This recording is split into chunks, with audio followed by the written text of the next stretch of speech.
এখান থেকে আজকে আমাদের কমিটি ঘোষণা করা হবে। বাংলাদেশ লেবার পার্টির এই সবার শুরুতেই আমি স্মরণ করছি বিগত জুলাই গণ অভ্যুত্থানের শহীদ ঢাকা মহানগরের অন্যতম সদস্য শহীদ আউয়াল মিয়া। আমি স্মরণ করছি বাংলাদেশ ছাত্র মিশনের সক্রিয় সদস্য নাঈম হাওলাদারকে। মহান আল্লাহ রাব্বুল আলামিন বাংলাদেশকে নতুন করে স্বাধীনতার জন্য যারা ঝাঁপিয়ে পড়েছিলেন বাংলাদেশের মানুষের মুক্তির জন্য, তাদের এই আত্মত্যাগ আল্লাহ রাব্বুল আলামিন কবুল করুন এবং বাংলাদেশ লেবার পার্টি যেন তাদের এই আত্মত্যাগ, তাদের যেই এই অবদান যেন লেবার পার্টি এবং ছাত্র মিশন যতদিন বাংলার জমিনে কাজ করবে, তারা যেন তাদের এই চেতনা, তাদের স্মৃতি, তাদের আত্মত্যাগ যেন তারা শ্রদ্ধা জানায় এবং তাদেরকে স্মরণ করে তারা জাতীয় বীর। সংগ্রামী বন্ধুরা আমার, বাংলাদেশের রাজনীতিতে অনেক রাজনৈতিক দল আছে। আপনারা অসংখ্য দলের নাম জানেন, আমি কোনো দলের নাম বলবো না। বাংলাদেশ লেবার পার্টি, আমরা বিএনপির নেতৃত্বে দীর্ঘদিন যাবৎ কখনো সমমনা দল, 2012 সাল থেকে 18 দলীয় জোট, পরবর্তীকালে 19 দল, 20 দল, পরবর্তীকালে আমরা 2022 সাল থেকে আমরা যুগপৎ আন্দোলনের শরিক হিসাবে আমরা কাজ করে যাচ্ছি। শুধুমাত্র এই আমাদের ইতিহাস নয়, বিএনপির সৃষ্টির সময়ই আমাদের যে প্রতিষ্ঠাতা মাওলানা আব্দুল মতিন, তিনি শহীদ রাষ্ট্রপতি জিয়াউর রহমানের খুব কাছাকাছি অবস্থান করেছিলেন এবং এই বিএনপি প্রতিষ্ঠার পিছনে যেই মানুষগুলোর অবদান রয়েছে, যে রাজনীতিবিদদের বুদ্ধি পরামর্শ সহ শহীদ রাষ্ট্রপতি জিয়াউর রহমানকে পাশে থেকে সহযোগিতা করেছেন, তার মধ্যে অন্যতম হচ্ছে মাওলানা আব্দুল মতিন। বাংলাদেশ লেবার পার্টি ওই গতানুগতিক কোনো রাজনৈতিক দল নয়। কয়দিন আগে দেখলাম একটা রাজনৈতিক দল গঠন করা হয়েছে, আমি দলের নাম বলবো না, আপনারা কেউ বুঝতে পারলে আবার কেউ বলবেন না। তো ওইটা যে প্রতিষ্ঠা করেছেন, ওনার কাছে প্রশ্ন করা হলো যে আপনি রাজনৈতিক দল কেন গঠন করলেন? তো উনি বলল যে 5 তারিখে বিজয় যেদিন হয়েছে ওই দিন আমি জেলখানাতে ছিলাম, সবাই দেখি জেলখানা থেকে বের হয়ে যাচ্ছে, আমিও গেছিলাম জেলারের কাছে যে আমিও চলে যাই। তখন বলছে যে আপনি তো কোনো দল করেন না, এই দল না করার কারণে তিনি নাকি বের হতে পারে নাই, এই জন্য তিনি বাংলাদেশের আরেকটি রাজনৈতিক দলের জন্ম দিয়েছে। এই হচ্ছে দল করার কারণ। বাংলাদেশে এখন প্রতি মাসে 30 দিনের ভিতরে 15টা করে দল, রাজনৈতিক দল হচ্ছে। কিন্তু দলের তো আদর্শ থাকতে হবে। একটা রাজনৈতিক দল কেন প্রতিষ্ঠা হবে? একটা রাজনৈতিক দল গড়ে ওঠে তার মতাদর্শ নিয়ে, আদর্শ নিয়ে। বাংলাদেশ লেবার পার্টি গতানুগতিক কোনো রাজনৈতিক দল নয়। লেবার পার্টি হচ্ছে ওমরি সাম্যবাদ প্রতিষ্ঠার জন্য একটি রাজনৈতিক দল। আমরা শোষণ মুক্ত, ইনসাফ ভিত্তিক একটা জনকল্যাণ রাষ্ট্র প্রতিষ্ঠা করতে চাই। সেই রাষ্ট্রটা হতে হবে হযরত ওমরের যে সাম্যবাদ, যেই হযরত ওমর বলেছিলেন যে ফেরাত উপকূলে যদি একটা কুকুর যদি উপবাস থাকে তাহলে আমি ওমর, আমাকে জবাব দিতে হবে। আমরা সেই জবাবদিহির একটি রাষ্ট্র প্রতিষ্ঠার জন্য বাংলাদেশে লেবার পার্টির পতাকা তলে সমবেত হয়েছি।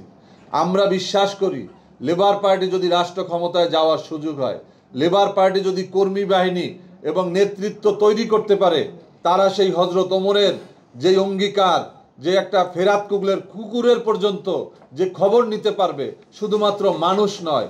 আজকে আপনারা দেখবেন যে রাতের বেলায় এই রাস্তার পাশে আদম সন্তানরা যেভাবে বিনা বালিশে, বিনা মশারিতে সারাদিনের উপবাস থেকে রাতের বেলায় যেভাবে তারা শুয়ে থাকে, তাদের জীবনাচার, তাদের তো বাঁচার অধিকার আছে। একজন মানুষ হিসাবে আপনি যখন বলবেন যে আমি ডাক্তার ইউনূস হচ্ছে বাংলাদেশের প্রধান উপদেষ্টা, তখন ডাক্তার ইউনূসের উপরে দায়িত্ব চলে আসবে বাংলাদেশের প্রত্যেকটা নাগরিকের অন্ন, বস্ত্র, শিক্ষা, চিকিৎসা, বাসস্থানের নিশ্চয়তা দেওয়া। এটা তার দায়িত্ব। তিনি যদি তাই দায়িত্ব পালন করতে না পারেন, তাহলে তিনি হয় ব্যর্থ হবেন, নয় তিনি পদত্যাগ করবেন। আমি ডাক্তার ইউনূসের পদত্যাগ চাইনি, আমি বলছি রাষ্ট্রপ্রধানের কথা, হজরত ওমরের যে চিন্তার কথা আমি বলেছি। আমরা বিশ্বাস করি যে রাষ্ট্রের প্রত্যেকটি নাগরিকের দায়িত্ব হচ্ছে রাষ্ট্রের প্রধান যিনি থাকবেন তার দায়িত্ব নিশ্চিত করা। কিন্তু আমরা দেখেছি মহান মুক্তিযুদ্ধের পরে বাংলাদেশে যতগুলি রাজনৈতিক দলই ক্ষমতায় গিয়েছে, কোনো দল ভালো করেছে, কোনো দল অর্ধেক ভালো করেছে, কোনো দল চরমভাবে খারাপ করেছে। আমরা কোনো দলের বিরুদ্ধে কথা বলতে চাই না। আমরা বিএনপির সাথে দীর্ঘকাল যাবৎ আছি, কিন্তু আমাদের এই লেবার পার্টিতে কোনো দুর্নীতিবাজ নেই। আমরা গর্ব করে বলতে পারি বাংলাদেশের কোনো দুর্নীতিবাজ লেবার পার্টিতে নেই। বাংলাদেশ লেবার পার্টিতে কোনো যুদ্ধাপরাধী নেই। বাংলাদেশ লেবার পার্টিতে কোনো মানবতা বিরোধী অপরাধী নেই। আমরা নিষ্কলুষ একটি রাজনৈতিক দল। আমাদের বারবার দল পাল্টানোর কোনো ইতিহাস নেই। আমরা দেখেছি কিছু মানুষ যাদের জন্ম হয়েছে আওয়ামী লীগের বীর্যে, তারা সকালে একদল, বিকেলে আর একদল, সন্ধ্যায় আর একদল, যাদের কোনো নীতি নৈতিকতা নেই, তাদের বাংলাদেশে রাজনীতি করার প্রয়োজন আছে কিনা এটাও আমাদের ভেবে দেখার সময় এসেছে। রাজনীতি করতে হবে দেশের মানুষের জন্য, দেশের কল্যাণের জন্য। এজন্য আমরা লেবার পার্টি আমরা নিবন্ধন পাওয়ার পরে আমরা সিদ্ধান্ত নিয়েছি বাংলাদেশের রাজনীতিতে বিএনপি বাংলাদেশ জাতীয়তাবাদী চেতনার একটি রাজনৈতিক দল। আমরাও বিশ্বাস করি যে আমরাও বাংলাদেশি জাতীয়তাবাদে বিশ্বাস করি। তবে এই রাজনীতির ময়দানে সবাই আমরা প্রতিযোগী। বিএনপি আমাদের প্রধান প্রতিযোগী। আমরা তাদের সাথে আমরা আমাদের শক্তিকে আমরা বৃদ্ধি করতে চাই। আমরা লেবার পার্টি আমাদের দর্শন, আমাদের আদর্শ, আমাদের চিন্তা, আমাদের চেতনা নিয়ে আমরা মানুষের কাছে যেতে চাই। আমরা বিগত 17 বছরে আমরা কাজ করতে পারিনি, আমরা মানুষের কাছে যেতে পারিনি, আমরা সংগঠন করতে পারিনি, আমরা বিভিন্নভাবে কোনো রকম নিজেদেরকে অস্তিত্ব রক্ষা করে আমরা এই আন্দোলন সংগ্রামে আমরা ভূমিকা রেখেছি। আজকে শুধুমাত্র শহীদ আউয়াল মেয়ে আলাদা, আমাদের এখানে পাশে যে বসে আছে আমাদের অ্যাডভোকেট জোহরা খাতুন জুই, তিনি নিজে একজন জুলাই যোদ্ধা। তিনি সেই ঢাকা বারের ওখানে, সেই জগন্নাথ বিশ্ববিদ্যালয়ের ওখানে তিনি ছাত্রলীগ এবং পুলিশের নির্মম হামলার শিকার হয়েছেন, এবং আমরা বিশ্বাস করি তিনিও সরকারের গেজেটভুক্ত একজন জুলাই যোদ্ধা হিসাবে স্বীকৃতি পাবেন। আমাদের এখানে অনেক আছে এখানে যারা জুলাইয়ের আন্দোলনে ছিলেন, কিন্তু বুলেট বিদ্ধ হন নাই বলে আমরা তাদেরকে জুলাই যোদ্ধা হিসেবে আমরা ঘোষণা করতে পারি না। কিন্তু আমরা আন্দোলন সংগ্রামে আমরা সবাই ছিলাম। আমরা 28 তারিখে আপনারা মনে আছে বিএনপির যেই সমাবেশ হয়েছিল, আমাদেরও কিন্তু লেবার পার্টির সমাবেশ হওয়ার কথা ছিল এই পানির ট্যাঙ্কির পাশে। আমাদের চেয়ারগুলিকে সেদিন হায়েনা পুলিশ লীগ তারা কিন্তু পুড়িয়ে দিয়েছিল। আমাদের মিটিং সেটা পণ্ড করে দিয়েছিল। আমাদের সমস্ত ফেস্টুনগুলোকে একত্র করে পুলিশ জ্বালিয়ে দিয়েছিল। আমরা বাংলাদেশের সমস্ত আন্দোলন সংগ্রামের একটা ইতিহাস হিসাবে আমরা আছি। আমাদের নেতা মাওলানা আব্দুল মতিন, তিনি একজন ভাষা সৈনিক ছিলেন, তিনি একজন বীর মুক্তিযোদ্ধা ছিলেন, যার কারণে আমি মনে করি বাংলাদেশ লেবার পার্টির যারা নেতা কর্মী রয়েছেন আপনারা গর্বের সাথে আপনাদের পরিচয় দিবেন, আপনারা গর্ব নিয়ে আপনাদের আগামী দিনের কার্যক্রম পরিচালনা করবেন। আজকে বাংলাদেশের রাজনীতিতে আমরা দেখেছি যে আজকে 10 মাসে এই সরকারের অনেক অর্জন যেমন রয়েছে, অনেক বিসর্জনও রয়েছে। আমরা আশা করব যে এই সরকার কোনো রাজনৈতিক সরকার নয়, এই সরকারের নামের মধ্যেই তার কর্ম আমরা লুকায়িত দেখছি।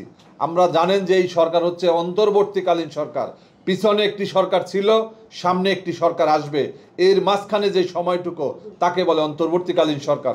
ডক্টর মোহাম্মদ ইউনূস তিনি আন্তর্জাতিক একজন খ্যাতিসম্পন্ন ব্যক্তি। আমরা ডক্টর ইউনূসকে আমরা সাধুবাদ জানাই।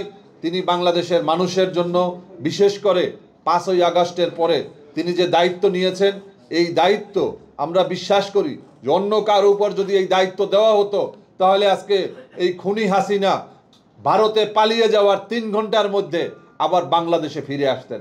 শুধুমাত্র আন্তর্জাতিক কানেকশনের কারণে এবং ডক্টর মোহাম্মদ ইউনূসের বিশেষ ক্ষমতা থাকার কারণে তিনি সমস্ত ষড়যন্ত্র, সমস্ত চক্রান্ত এই ভারতীয়রা বাংলাদেশকে একটি তাবেদার রাষ্ট্রে পরিণত করেছিল।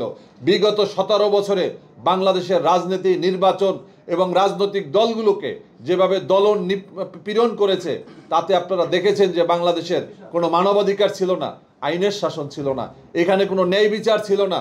এর মধ্য দিয়ে 5 তারিখে যে গণ অভ্যুত্থান হয়েছে, সেই গণ অভ্যুত্থানের মধ্য দিয়ে ডক্টর ইউনূস সাহেব দায়িত্ব নিয়েছে। আমরা তার কাছে সমস্ত কিছু প্রত্যাশা করি না, তবে আমরা তার কাছে কিছু জিনিস প্রত্যাশা করি। এর ভিতর অন্যতম হচ্ছে একটা সুষ্ঠু, গ্রহণযোগ্য একটা নির্বাচন তিনি দিবেন। তিনি আমাদেরকে যত দ্রুত সম্ভব একটি নির্বাচন দিয়ে এখানে একটা নির্বাচিত সরকারের হাতে ক্ষমতা দিবেন, এটাই আমরা তার কাছে চাই। এবং আমরা এখানে মনে করি যে এখানে যে নির্বাচনের যেই পদ্ধতি রয়েছে, আমরা মুক্তিযুদ্ধের পরে আমাদের বাংলাদেশে যে সংবিধান তৈরি হয়েছে, এই সংবিধান আমাদের জনগণের সংবিধান নয়, এই সংবিধান ছিল ভারতের চাপিয়ে দেওয়া সংবিধান। ভারতের সংবিধানকে শুধুমাত্র কপি করে ভারতের জায়গায় বাংলাদেশ শব্দ লাগিয়ে তারা কিন্তু এই সংবিধান তৈরি করেছিল। আমাদের ভিতরে এই সমাজতন্ত্র এবং ধর্মনিরপেক্ষতাবাদ, আমরা সমাজতন্ত্রে বলতে সমাজের সাম্যে বিশ্বাস করি, আমরা শোষণমুক্ত সমাজে বিশ্বাস করি। তবে বৈজ্ঞানিক সমাজতন্ত্রের নামে মানুষকে যে গরু এবং জোয়ালের সাথে যে একইভাবে যে তাদেরকে বিবেচনা করা হয়, আমরা সেই সমাজতন্ত্রে আমরা বিশ্বাস করি না। বাংলাদেশ সংখ্যাগরিষ্ঠ মুসলমানের দেশ। আমাদের আজানের শব্দ শুনে ফজরের সময় আমাদের ঘুম ভাঙে, আমাদের এশার নামাজ পড়ার পরে আমরা সবাই ঘুমাতে যাই। যেই দেশের সংখ্যা মানুষের দিনের শুরু এবং শেষ হয় আজানের মধ্য দিয়ে, যেই দেশের ৯৫% মানুষ মুসলমান, সেই দেশে কোনো ধর্মনিরপেক্ষতাবাদ সংবিধানে থাকতে পারে না। এই কথাটা আমরা ঐক্যমত্য কমিশনে বলেছি। আমরা বলেছি যে আমাদের সংবিধানে আল্লাহর উপর আস্থা এবং বিশ্বাস এটা স্থাপন করতে হবে। খুনি হাসিনা বাংলাদেশকে একটি হিন্দুয়ালি রাষ্ট্রে পরিণত করার চক্রান্ত করেছিল, সেই চক্রান্তের কারণেই কিন্তু আজকে এই সরকার গঠন করা হয়েছে। এখানে আমরা সমাজতন্ত্র এবং ধর্মনিরপেক্ষতাবাদ এটা আমার সংবিধানে থাকার কোনো সুযোগ নেই, এটা আমরা বারবার বলেছি। আমাদের আপনারা জানেন যে সেইখানে আমরা আমাদের বলাটুকু, আমাদের অন্য কিছু করার তেমন কিছু নাই। আজকে আমাদের সংবিধানের জন্য আমাদের এমন একটা সরকার আমাদেরকে নেওয়া দরকার, যেই সরকার ক্ষমতায় গেলে এদেশের মানুষের ভাষা বুঝবে, সংখ্যাগরিষ্ঠ মানুষের চিন্তা চেতনার আলোকে একটা সংবিধান গড়বে।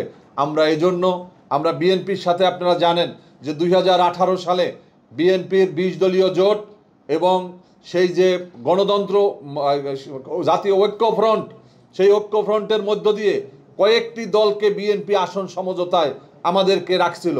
এর ভিতরে কিন্তু লেবার পার্টির তখন নিবন্ধন ছিল না। নিবন্ধন না থাকা একটি দল ছিল লেবার পার্টি। অসংখ্য নিবন্ধিত দলকে কিন্তু নমিনেশন দেওয়া হয়নি।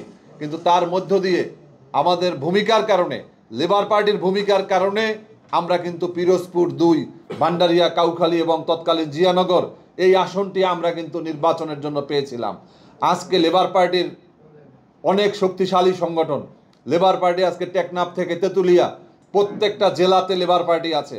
আমরা সমস্ত থানাগুলোতে আমরা কাজ করার জন্য চেষ্টা করতেছি। আমরা এই জন্য আজকে এখানে বসেছি, আমরা ঢাকা মহানগরকে কিভাবে আমরা সাজাতে পারি। এজন্য আপনারা যারা এসেছেন, আপনাদের প্রতি আহ্বান যে আপনারা যে যেখানে থাকুন না কেন, লেবার পার্টিকে শক্তিশালী করুন। লেবার পার্টি আগামী দিনের বাংলাদেশের সংখ্যাগরিষ্ঠ মানুষের যেই চিন্তা চেতনা, তাহাজিব তমুদ্দুন, এটার আলোকে আমরা রাজনীতি করব। আমরা হাসিনার পাচাটা কোনো গোলামিতে আমরা বিশ্বাস করি না, আমরা ভারতের গোলামিতে বিশ্বাস করি না। আমরা বিশ্বাস করি যে এখানে এমন একটি সরকার থাকবে যিনি বাংলাদেশি হিসাবে যিনি দায়িত্ব পালন করবে। এখানে কেউ পাকিস্তানের দালাল বা ভারতের দালাল এটা আমরা দেখতে চাই না। আমরা বাংলাদেশের দালালকে খুঁজে বেড়াচ্ছি, যে বাংলাদেশের দালাল কারা, তাদেরকেই আমরা লেবার পার্টি নিতে চাই। আমরা তাদেরকে নিয়ে একটা শক্তিশালী বাংলাদেশ আমরা গড়তে চাই। বন্ধুরা, আমি আর বেশি কথা বলবো না। বাংলাদেশ লেবার পার্টির আগামী ৩ মাস ৯০ দিন লেবার পার্টি আজকে দিন থেকে ৯০ দিনের মাথায় সম্মেলন হবে। আপনারা যেখানে যারা সাংবাদিক বন্ধুরা আছেন, আপনাদেরকেও আজকে আগাম দাওয়াত দিয়ে দেওয়া হলো।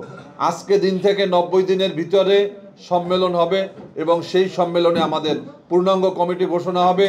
আগামী এই সম্মেলনের জন্য ৩ মাসের কমিটির জন্য আমি আহ্বায়ক হিসাবে মোহাম্মদ মাসুম চৌধুরীকে আহ্বায়ক হিসাবে ঘোষণা করছি। আগামী এই ৯০ দিনের কমিটির জন্য লেবার পার্টির ঢাকা মহানগরের সদস্য সচিব হিসাবে দায়িত্ব পালন করবেন মোহাম্মদ জাহিদুল ইসলাম। আমরা ৭১ বিশিষ্ট কমিটি হবে লেবার পার্টির।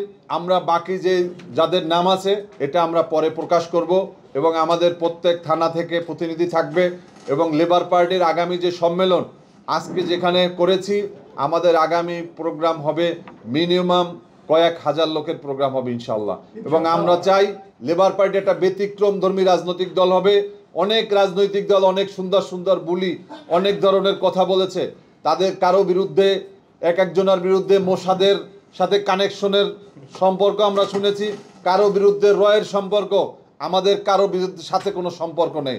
আমরা লেবার পার্টি, আমাদের সাথে হচ্ছে আল্লাহ রাব্বুল আলামিনের সম্পর্ক, আমাদের সাথে হচ্ছে এদেশের ধর্মের সম্পর্ক। লেবার পার্টি ধর্ম কর্ম সাম্যবাদে বিশ্বাস করে, আমরা সমস্ত ধর্মে বিশ্বাস করি।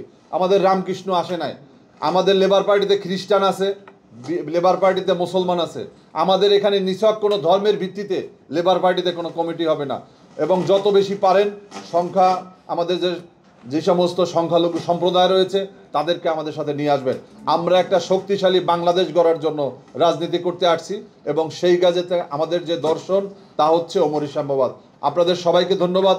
আমাদের লেবার পার্টির কেউ যাবেন না,